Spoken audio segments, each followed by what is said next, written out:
Jésus. Quand les demain m'apparaissent incertains et que la peur se saisit de moi, en mon ami, je trouve un surappui, puisqu'il marche avec moi. Je ne crains rien, il tient ma main et veillera sur mes deux mains.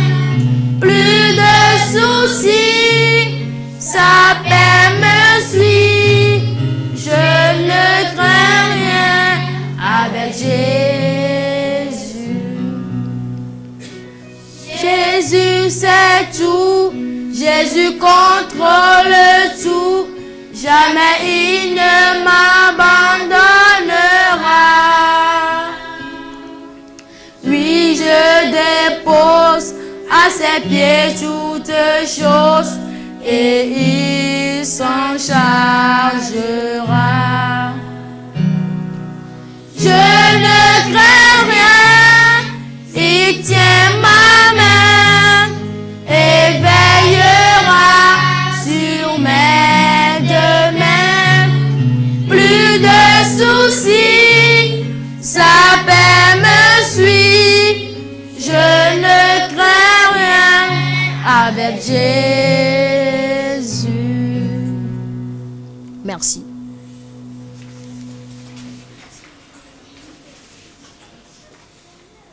Avez-vous un gros souci ou un problème avec un géant? Jésus sait ce qu'il faut. Il a aidé David à vaincre Goliath, n'est-ce pas? Oui. Il a suffisamment de puissance pour résoudre tous nos problèmes. Peu importe qu'ils soient gros ou petits, la Bible me le dit. Nous avons quelques promesses bibliques à votre attention. Chaque promesse est une réponse à l'un des géants qui nous importune. Voici un géant qui nous importune beaucoup. Son nom est la peur du jugement. La Bible a une réponse par rapport à ce misérable géant. Nous le trouvons dans Hébreux 7, verset 25. Si vous avez cette carte, levez-vous. Et lisez tous avec moi. On y va? Il peut sauver parfaitement ceux qui s'approchent de Dieu par lui. Hébreux 7, verset 25. Très bien, vous pouvez vous asseoir. Voici un géant. C'est quoi son nom? De l'avenir. Oui, c'est la peur de l'avenir. Souvent, ce géant nous embête vraiment, n'est-ce pas? Oui. Mais Genèse 28, verset 15 nous fait savoir une belle promesse par rapport à cette peur. Si votre carte porte le texte de Genèse 28, verset 15, levez-vous. On y va. Voici, je suis avec toi. Je te garderai partout où tu iras. Genèse 28, verset 15. Merci. Un autre géant, très commun, c'est l'angoisse. Je crois que la plupart d'entre nous connaissons ce géant, n'est-ce pas? Oui. Levez-vous si vous avez ce test. On y va. Dieu est pour nous un secours qui ne manque jamais dans la détresse. Psaume 46, verset 1. Bon travail. Vous êtes très intelligent. Vous pouvez vous asseoir. Peut-être êtes-vous embêté par un gros souci. Ça, c'est un géant puissant. Mais Dieu peut prendre soin du géant souci. Levez-vous si vous avez Psaume 55, verset 22. On y va. Remets ton sort à l'Éternel et il te soutiendra. Psaume 55, verset 22. Merci, vous pouvez vous asseoir. Quelle belle promesse. Vous vous demandez peut-être si Jésus vous aime vraiment, n'est-ce pas? Si c'est le cas, c'est le géant doute qui vous tracasse. Que ceux qui en Jérémie 31, verset 3 se lèvent. On y va. Jésus. Jérémie 31, verset 3. Très bien. Vous pouvez vous asseoir. Voici maintenant le plus grand des géants. Le géant péché. Nous avons tous eu affaire avec lui, n'est-ce pas? Répétons tous ensemble la réponse de Dieu à ce géant. Levons-nous tous. On y va. Grâce soit rendue à Dieu qui nous donne la victoire par notre Seigneur Jésus-Christ. 1 Corinthiens 15, verset 57. Merci. Jésus nous donne la victoire. Il nous donne la victoire. Oui, c'est vrai. Il me donne la victoire. Répétons-le ensemble. Jésus me donne la victoire. Nous devons partager cette bonne nouvelle avec tous nos amis. Emportez votre carte de promesse avec vous à la maison. Maintenant, nous remettons le moment à mes amis qui vont faire le bricolage. Merci et que Dieu vous bénisse. Salut les amis. Salut. Nous sommes arrivés au moment de bricolage qui s'intitule « Jésus fait disparaître mes géants ». Il y a bien d'autres géants qui peuvent nous troubler. Dieu a une réponse pour chaque géant. Nous allons ce soir fabriquer quelque chose qui va nous rappeler que Dieu nous donne la victoire. Sur l'endos, il y a l'image d'un géant. Au verso se trouvent des promesses bibliques concernant certains de ces géants qui nous tracassent. Tout d'abord, pliez votre papier en deux parties, dans le sens de la largeur.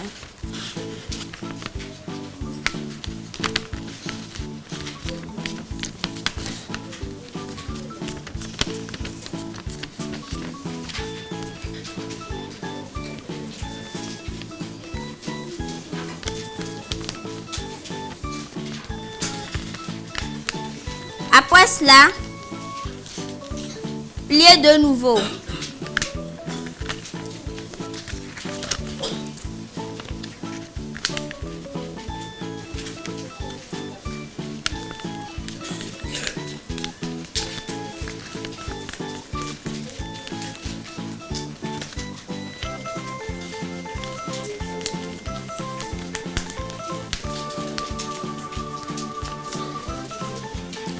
Si vous avez fini, ouvrez et pliez dans l'autre sens.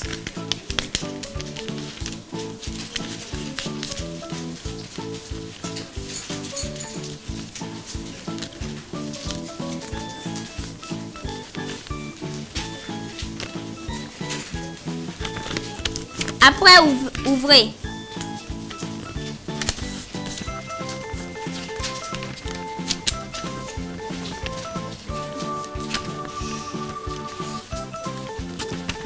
Lorsque vous allez faire un pliage secret spécial, le géant va disparaître et plus de promesses vont apparaître. Ouvrez complètement votre papier et pliez-le dans l'autre sens.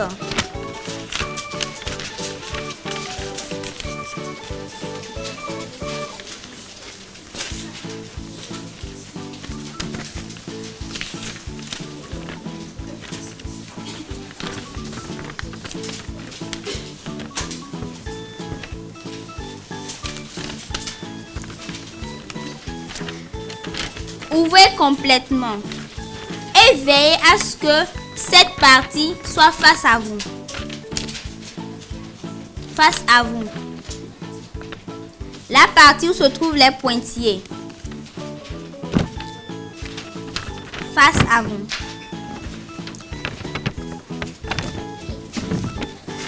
Après, pliez vers l'extérieur. Vous allez trouver les pointillés des deux côtés.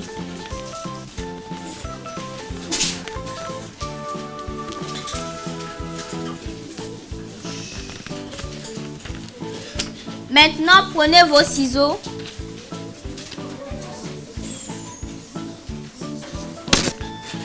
Distribuez les ciseaux pour les enfants.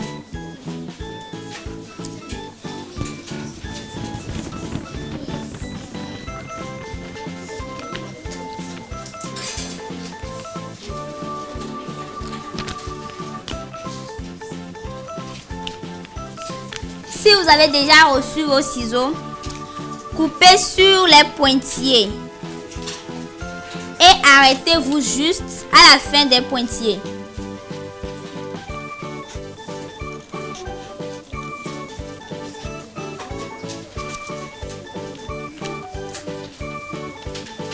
Des deux côtés.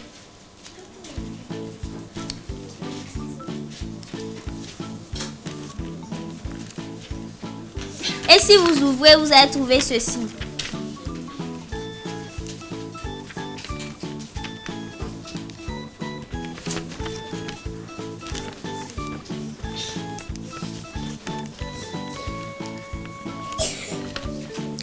C'est fini? Faites vite.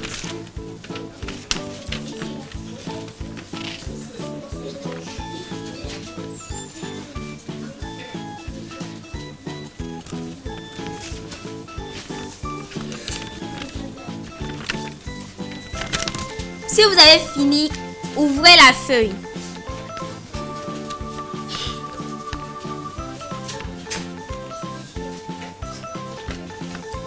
Et découpez le long. Découpez le long.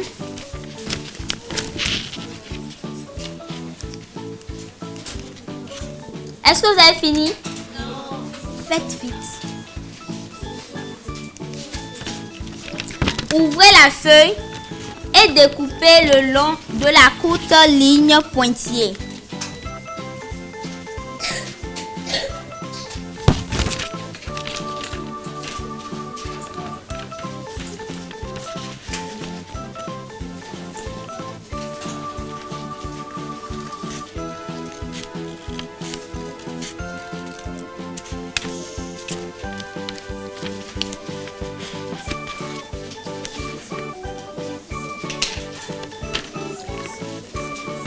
Lorsque vous aurez terminé, vous aurez un volet au milieu de la feuille qui ressemble à ceci.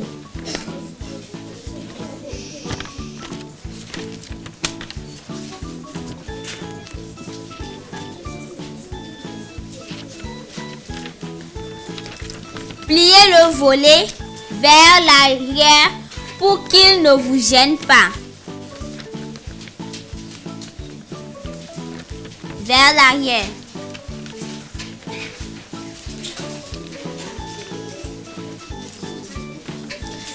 Pliez la colonne de droite vers l'arrière.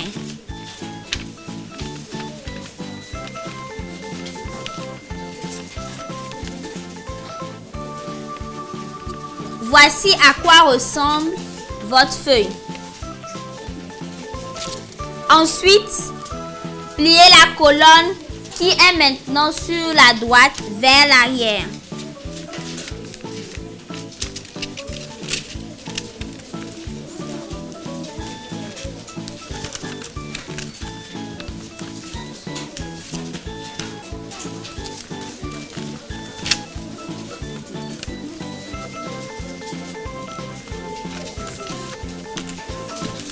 Le volet se trouve maintenant sur la gauche.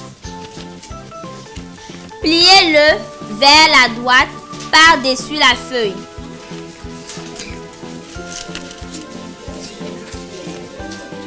Vous devrez le coller exactement comme le montre l'image. Si vous avez bien fait les choses, la rangée des cœurs va s'aligner.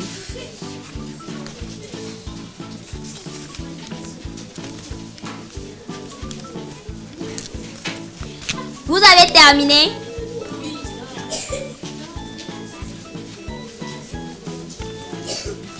Est-ce que c'est difficile? Non.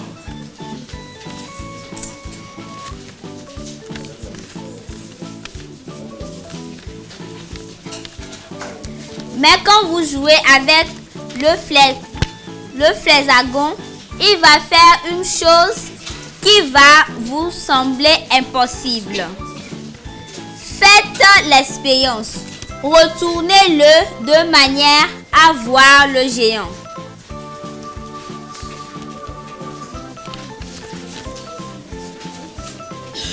Retournez-le de manière à voir le géant. Pliez les deux, pliez les côtés dans le sens opposé à vous. Si vous avez déjà votre géant face à vous, pliez les côtés dans le sens opposé à vous, comme ceci. Ouvrez le milieu.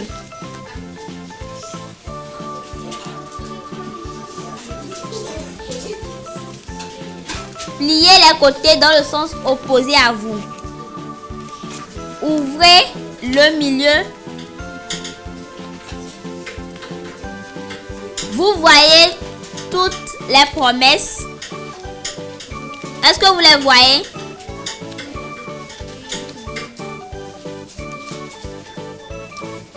Pliez-le à nouveau dans le sens opposé à vous.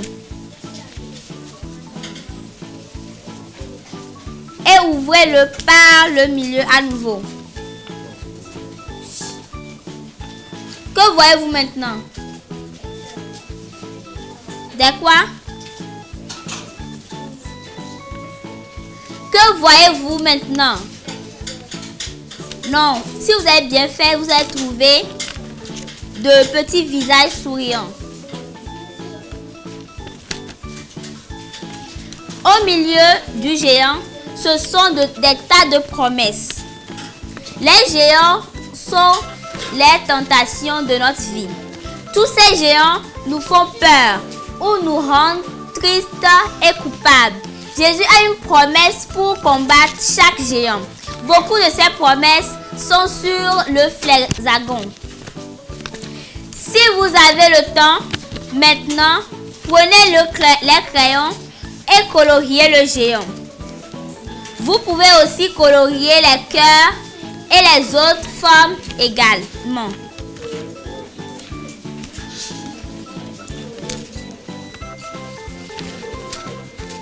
Si vous avez le temps maintenant, prenez les crayons et coloriez le géant.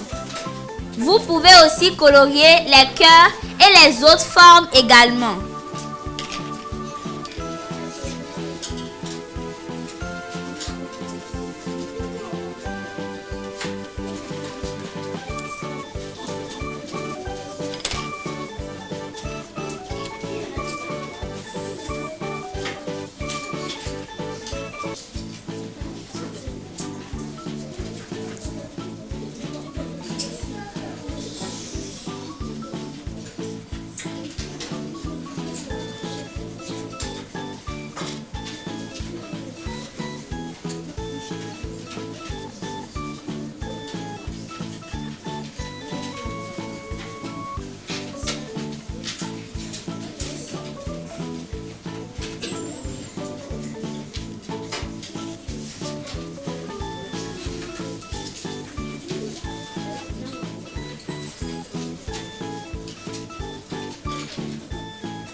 Maman, laissez l'ordinateur un peu, s'il vous plaît.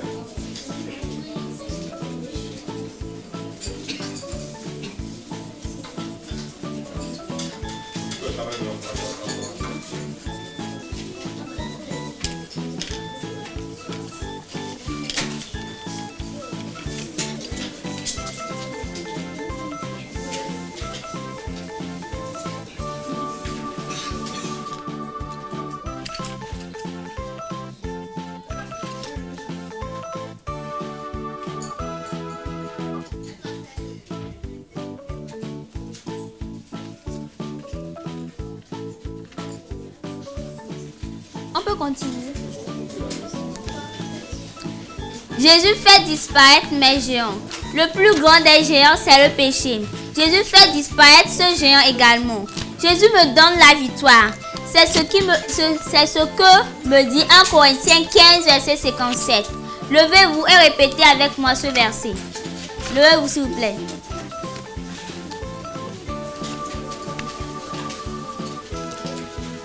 Un, deux, trois. Grâce soit rendue à Dieu qui nous donne la victoire par notre Seigneur Jésus-Christ. 1 Corinthiens 15, verset 57. Merci, asseyez-vous. J'espère que vous avez pu réaliser votre bricolage et merci de m'avoir suivi. Au revoir. Nous sommes arrivés à la fin de notre émission Père des Parvis Célestes. Nous sommes très ravis de passer ce moment avec vous. Nous espérons vous revoir demain pour la suite du programme. D'ici là, restez sages et que Dieu vous bénisse. Bye bye.